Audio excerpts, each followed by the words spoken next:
Hello, good morning. It is Sunday, July 17th, 2022. I am Ben Shatliff, and this is Ben Shatliff on Sunday on this rather beautiful, sunny Sunday morning. Hope everybody is safe and well, and we can enjoy this sunshine, we can enjoy this beautiful weather, and just take some cautious actions, such as making sure that we put on plenty of sun cream, plenty of water, which is with us at all times, but enjoy ourselves. I've had too many negative stuff over the last couple of years, people saying you can't do this, you can't do that. Let's enjoy ourselves, but just be cautious at the same time. That's what it's all about. This week coming up, over the next few minutes, I'll be looking at the main news stories of the day, and plus looking at two specific issues this week. One, the Conservative Party leadership, which of course there'll be another debate which is taking place live on ITV at 7 o'clock this evening. I'm just going to ask a question in regards to the NHS, all these very different warnings they keep giving to everybody. But who is it for? Is it for them, or is it for everybody else? So that might be a controversial topic that has to be raised. Before that, though, let's have a look at today's religious reading for the 16th Sunday in Ordinary Time. Luke 10:38-42.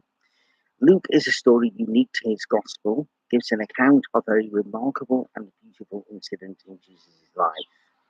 Some claim that the Mary before us today is Mary Magdalene, but scholars think that it's unlikely to be the same person, instead believing this woman to be a different Mary. What is clear that, like Mary Magdalene, Mary of Bethany loved the Lord. In this account, she didn't wash his feet with her weeping or anoint his body with expensive nard. Instead, she showed that one thing was needed: to sit at the Master's feet and learn from him. There has always been a tension between the contemplative and apostolic arms of the Church. The contemplatives are accused of being too focused on prayer, whereas those engaged in the apostolate are criticised for being too preoccupied with social action and not placing enough emphasis on the interior life. Of course, this is overly simplistic, but nevertheless, there's an element of truth in it. This is, of course, being read from the Bible Alive, which is from Alive Publishing. It is, however, not hard not to feel some sympathy for Martha, who here embodies the apostolic approach. She has no airs and graces and is a worker, not a shirker.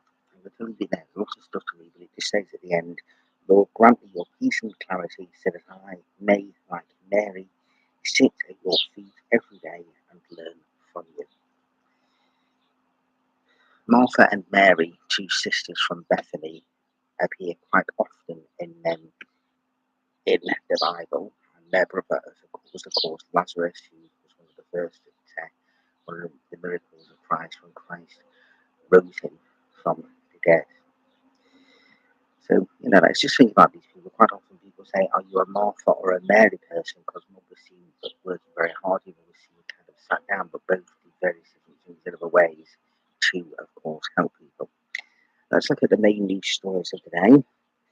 Rishi Sunak is hailed as the one with the economic plan, but the critics say he fueled inflation. Sunak vows to scrap EU laws as Mordaunt fires over the transgender ban, which is under fire. UK braces for record-breaking temperatures over 40 degrees. England is on amber alert in regards to this.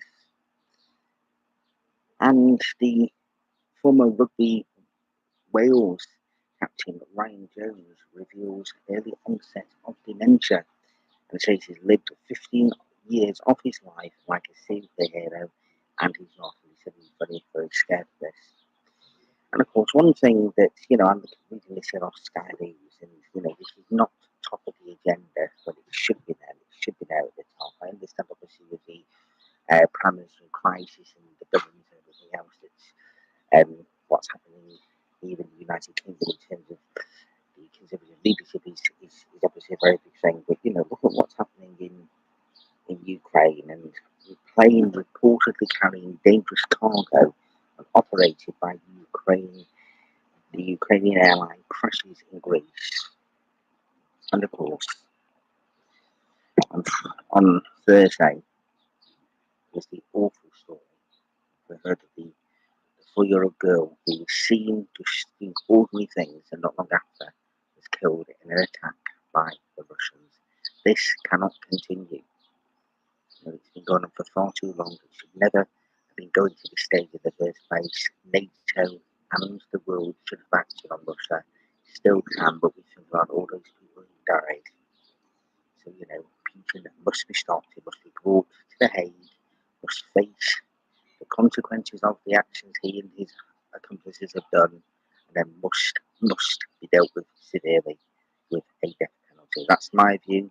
Others may disagree, but that is my view. Now then, I said the two big points to discuss this week is, of course, the Conservative Party leadership. It's down now to 5 candidates, and of course the next one will be taking place tonight on my favourite channel, ITV. But something that did appear, which I read about a couple of days ago, and kind of like firm conclusions to this, is how much has Rishi Sunak himself been potentially putting himself forward and gearing up for this leadership, and could Rishi Sunak be the one that has been spreading all the information and bringing the downfall of his boss, Boris Johnson? This is just possible ideas, possible thoughts, and things for people to talk about maybe during the heat of the moment on this very hot Sunday. Everybody was clear to blame Dominic Cummings, everybody was clear to blame the media and everything else, but was this all potentially put out by the former Chancellor, now the one that's, according to the MPs, is their choice to be the next leader of the Conservative Party, next Prime Minister? It's definitely something to think about. He himself was fined under Partygate.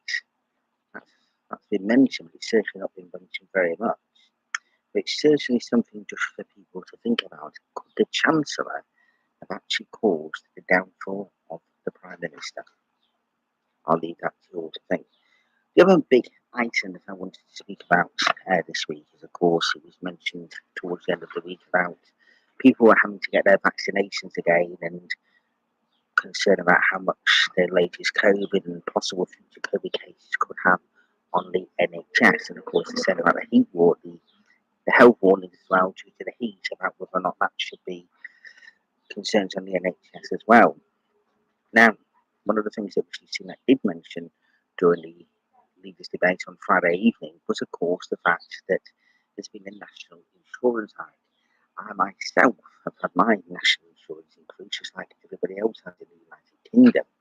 And I know that some weeks ago when I've been spending where I've had over £20 of money deducted from national insurance. It used to be anywhere near like that for a full month at one stage. So it's definitely been a large increase. Now, of course, the threshold has risen to the same as what the tax is. But the question I ask is, it's okay for us all to be told about restrictions and everything that we need to do to say to protect the NHS, but is this all going in the right direction? Because should the money not already be there, especially with all the money which has been put there, certainly over the last couple of months during the increase? And as I say, if you're saying on some weeks it's £20, that's not every, but imagine that from every person of working age across the country, that's an awful lot of money. And then they're saying that they've not got enough and there's a summer crisis. To me, something is going wrong somewhere along the line. And who are we protecting? Is it the NHS or is it ourselves? Because really, whatever is going on, whether it's very hot weather, whether it's COVID or whatever, the main increase is to save, that the main part is to save lives. Anyone that's going to be working in these industries, and it's not the NHS or anyone that does anything, we're on the front line. Okay, no one wants to see a massive backlog and various different things like that, but we certainly want the ones who are going to work in those industries are aware of the kinds of pressures that they can have. So it does make you wonder in that kind of sense, and kind of being critical and non-critical at the same time, just to try and give an air of balance. It could be a controversial issue. And let's not forget as well that NHS is always a big hot political potato whenever there is an election, or it's a general election, whatever kind, the NHS always comes up. Let's not forget something. The NHS was initially thought of by the Liberals. Then Winston Churchill was looking at it. Then it was when under Clement Attlee's Labour government that it came in 1948. It wasn't completely Labour's idea. This is something that has been looked at by all the various different political parties over the years before then finally coming into implementation. So I just think personally that things do need to be looked at in a fair way for everybody. And if somebody decides that they say like they wanted to go get a COVID jab or a flu jab or whatever, and they decided they will spend the money to get it done because at least that way they can get it, that is then saving the NHS money. There's a whole variety of various different things. I am not in any way, shape, or form trying to say that the NHS should be privatised in that matter. I'm just saying there's a variety of very different things across the entire board that can be looked at in regards to all of these various different issues that people do think controversial and sometimes people are too afraid to say. Okay, we do want our NHS, there's no buts about that, we do want it to be completely free of charge, but bear in mind, we do pay money into it anyway, so it's not completely free of charge, and we do want 100% first class services for everybody from whatever background or what everybody is, so everybody all deserves that same thing, and we do want the waiting times to be down. So I just think that sometimes maybe all parties looking together on the NHS and various different things, or different independent bodies looking at things to try and make sure that things are done in a complete, fair way for everybody. So no, I'm not saying that we should scrap the NHS, I'm not saying that we should privatise or anything like that, I'm just saying about a whole variety of various different things. So please do not attack, we've all got our own different views. Right, okay. Now, over the next few weeks on Shatliff On Sunday, okay, I've come out in the garden this week. I am aiming to try and go to various different locations, possibly maybe around Greater Manchester.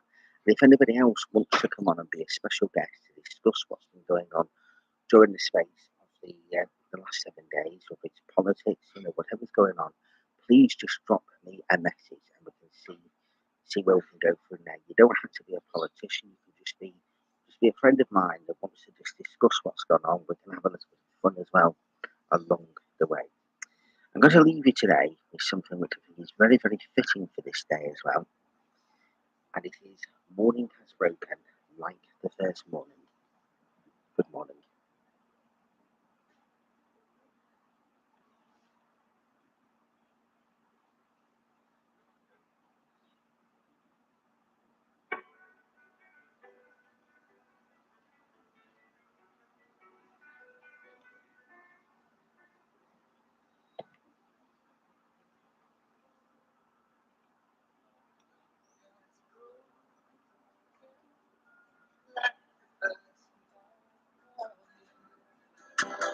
Blackbird has spoken like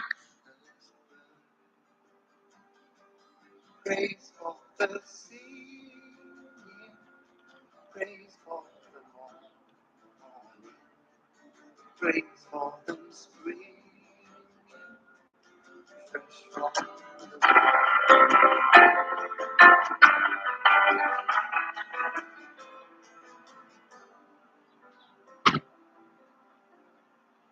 sweet the rain's new fall, sun from heaven, like the birds keep on the ground. Praise for the sweetness of the red dawn, sprung into peace when you see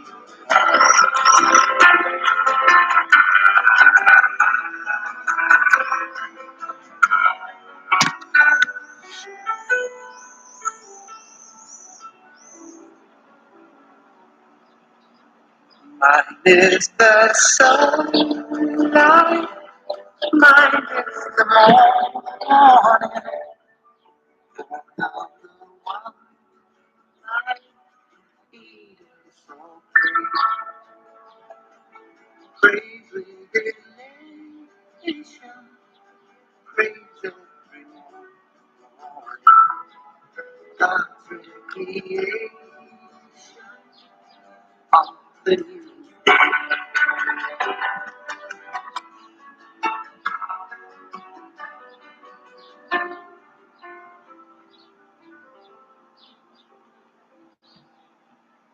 Morning has broken like the first morning. Blackbird has spoken like